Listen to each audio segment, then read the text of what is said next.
Hey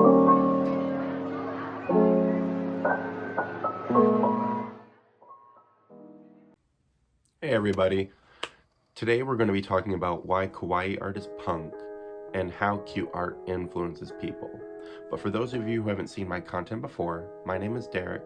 I'm a multimedia artist and digital designer.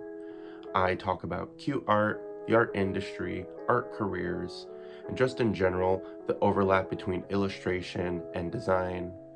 So, without further ado, let's get on today's topic.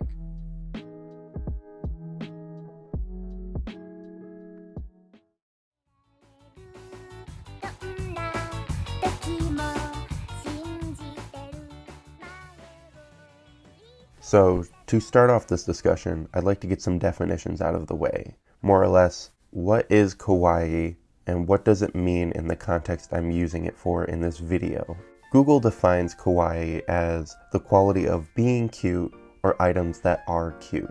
But that's more of a simplified translation. Specifically, cuteness is often regarded as synonymous with infant physical attractiveness, where kawaii is used not only for babies, but also non-infantile objects. Kawaii aims for this sense of innocence and playfulness, but the main reason why cute isn't the perfect translation for it is that here in the United States, cute is a gender word, where kawaii isn't really synonymous with gender in Japanese culture. So overall, when you're examining what is and what isn't kawaii art, the definitions can be a bit blurred, especially when you're looking at Western artists and Eastern artists. But the main thing is, are they trying to evoke this sense of playfulness, innocence?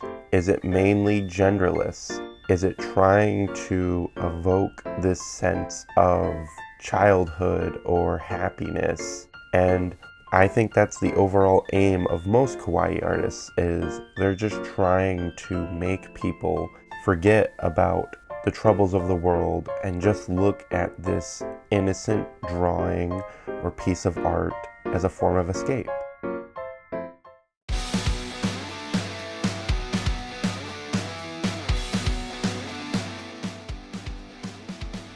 Now on to the other part of the video. What is punk?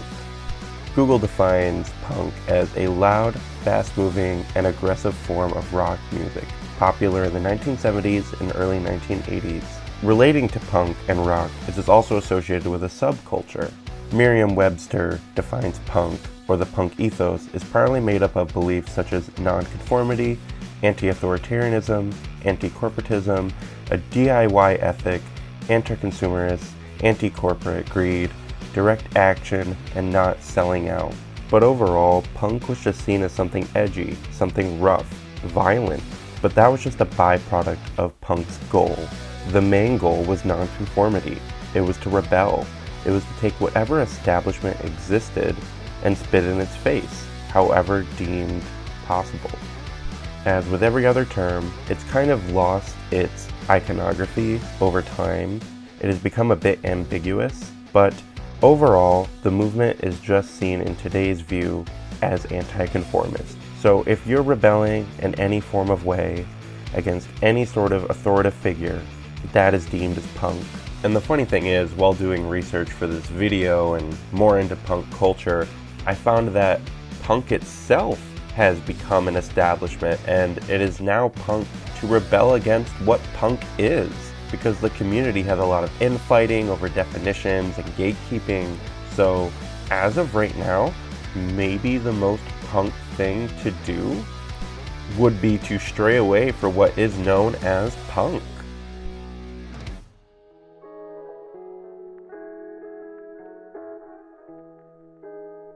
So now we can start on the main topic of the video. Why is kawaii art punk? This point of view originated in Japan. It was a reaction to the hostile Japanese adult lifestyle and work-life balance. Basically, being an adult in Japan to a majority of Japanese citizens sucked.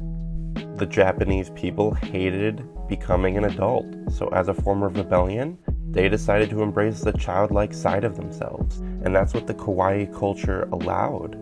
Embracing innocence and rejecting the conformity of adulthood and seeking your own path is as punk as can be. Capitalism requires you to conform to their standards, but the main message behind kawaii art is loving yourself, because when not loving yourself is the norm, self-love is punk. And I feel that we need kawaii art more than ever. With recent world events, pick your favorite, we need an escape. Millennials and Gen Z feel beaten down by the stresses of life, and kawaii art is that little escape.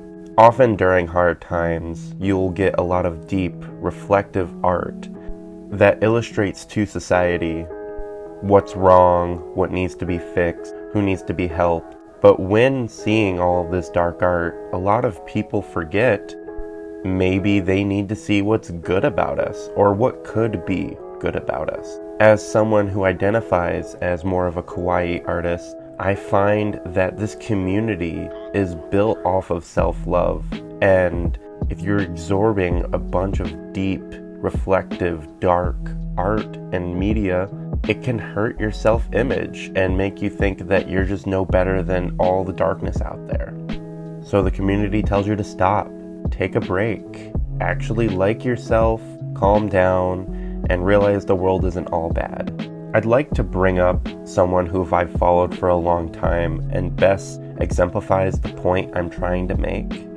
Richard Menagerie, or better known as Ladybeard, has been a part of the Lolita community for a long time. It's hard to narrow down what Ladybeard hasn't done, from voice acting to wrestling, but the thing they have done is tear down gender barriers. Why can't a grown man be cute, tough, cool, and someone that even both genders can look up to? I find Ladybeard's existence within the kawaii community to exemplify what it truly stands for. That cute is just an aesthetic and not something based around gender or looks or anything related to your background. I do want to add a bit of constructive criticism in this video. I don't have the time to cover it, but kawaii culture does have its problems. I'm going to source a few videos down below and show their thumbnails on screen. But overall, every movement and culture has its problems. I'm just saying that we should appreciate kawaii culture and art for the good that it has done, but also be critical of its negative effects as well.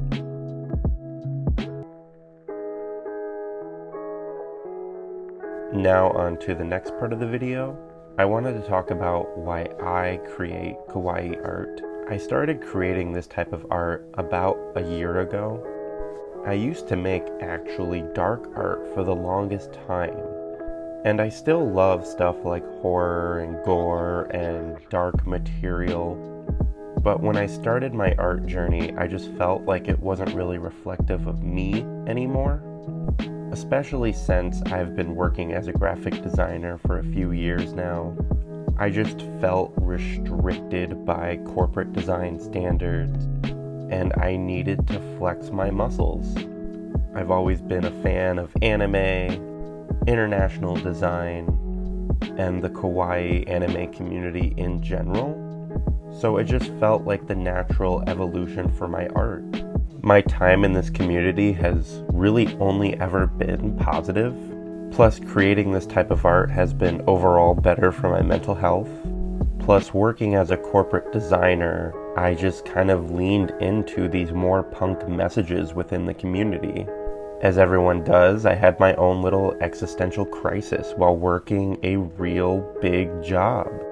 Being out of college really caused me to reflect on who I wanted to be and what I wanted to say with my art. I really believe from the bottom of my heart that kawaii art and cute is just an aesthetic, and it's not something exclusive. And so with my art, if I could at least just make one person's day better, or make them laugh, or create something that no one else made for them before, then I feel like my art did its job.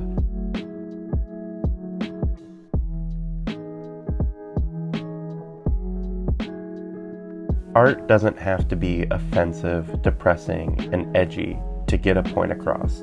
We exist in a world where larger forces want us to feel bad, and the most punk thing we can do is be happy with who we are and celebrate it.